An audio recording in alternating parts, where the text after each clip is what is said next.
सीधे लेकर चलता हूं मैं आपको हमारे अगले सवाल पर। यहां पर सर्वे का पॉइंटर नंबर 2 जो सवाल क्वेश्चन है हमारा, सीधे यहां पर प्ले अप करें। और वो सवाल यह है आपके सामने मैं यहां पर लेकर आ रहा हूं, क्या चीन के प्रभाव में आकर नेपाल सरकार भारत से रिश्तों का इतिहास भूल चुकी है? 80% कह रहे हैं हां, नहीं कह रहे हैं 16% और 4% कह नहीं सकते। जो 16% है मुझे समझ में नहीं आ रहा वो कौन है। खैर 80% कह रहे हैं हाँ। मैं सीधे चलूंगा यहां पर बहुत क्विकली। मुनीस साहब मेरे साथ हैं। सर मैं आपसे जानना चाहूंगा, ये जो एक नुकसान हो रहा है और नेपाल को लेकर जो नुकसान हो रहा है, क्या ये नुकसान की भरपाई हम कर पाएंगे? ये एक बहुत बड़ा सवाल है सर।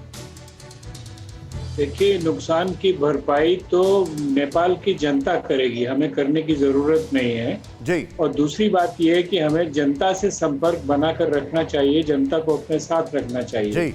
हमारी कुछ पुरानी नीतियां गलत थी, उनको सुधारना चाहिए जी। और जनता को ये बताना चाहिए कि नेपाल भारत की जनता के साथ है, भारतीय लोग नेपाल की जनता के साथ है, ये बात कहनी चाहिए। एक बात और मैं आपसे कह दूं कि राम और बुद्ध का आपने चर्चा किया अभी।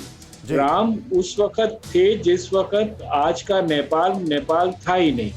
गोरखा राज्य थे, मल्ला राज्य थे और उस समय वो लोग अभी भी जो अपनी शादी ब्याह मरने में और दूसरे कार्यक्रमों में जहाँ संस्कृत के श्लोक पढ़ते हैं, वहाँ पर वो अपने आप को आर्यव्रत और भारत खंडे का हिस्सा मानते हैं। अगर ये हकीकत है तो ओली जी को समझना चाहिए कि वो संस्कृति के खिलाफ लड़ रहे हैं, अपनी नेपाल की संस्कृति के खिलाफ लड़ रहे हैं। और उसी से जुड़ी हुई बात ये है कि ओली जी की अभी भी राजनीतिक स्थिति अपनी पार्टी में डामाडोल है। अभी कल परसों ही वहाँ के करीब 64-65 मेंबर्स ऑफ पार्लियामेंट में जो उनकी रूलिंग पार्टी के हैं, उन्होंने कहा कि हम पार्टी को तोड़ने नहीं देंगे। ओली जी डर बता रहे हैं कि हम पार्टी तोड़ देंगे और उन्होंने कहा कि पार्टी को हम नहीं तोड़ने देंगे, हम किसी के साथ नहीं है, लेकिन पार्टी इकट्ठी रहनी चाहिए।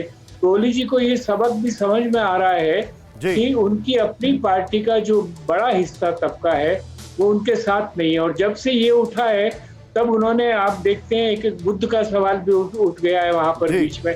अब बुद्ध के लिए मैंने कल ही एक छोटा सा ट्वीट किया था कि बुद्ध, जैसा आपके एक कमेंटेटर ने अभी सही कहा है कि Buddha as a prince Siddhartha पैदा हुए थे लुम्बिनी में, लेकिन वो बुद्ध बने भारत में।